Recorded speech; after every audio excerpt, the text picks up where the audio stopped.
Good afternoon. এখন এই যে গরম ধোঁয়া ওঠা ডাল, টমেটো আর ধনেপাতা দিয়ে, কাঁচা লঙ্কা দিয়ে দারুণ হয়েছে।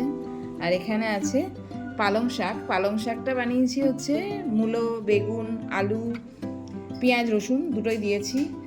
আর এখানে বানিয়েছি হচ্ছে পেঁয়াজকলি আলুর ভাজা। আর এখানে আছে পাঁপড় ভাজা। এখন আমাদের আজকে যেহেতু মঙ্গলবার উঠছি, পুজো টুজো দিয়েছে, চলে কি এটা জল জল কেন, এখনো জল লেগে আছে? না না উঠে দিয়েছে। তা এখন যাবে মানে খেতে বসবে। এখন টিভি অলরেডি চালিয়েছে, ওকে মানা করা হয়েছিল কিন্তু বলেছে খেতে বসে যতটুকু টাইম মানে ইয়ে করা মানে খেতে লাগবে সেইটুকু টাইমের মধ্যে ও টিভি দেখবে আর খাবে। তো তাড়াতাড়ি কমপ্লিট করুক খাওয়াটা। আগে শাক দিয়ে খাবে তো নাকি? তো শাক দিয়ে খাওয়া শুরু করে দাও, শাক দিয়ে খাওয়া শুরু করে দাও। ওই দেখি তুমি বলো শাকটা কেমন হয়েছে, খেয়ে কেমন হয়েছে? খাও। ভাই ভালো হয়েছে পাক্কা? চলো।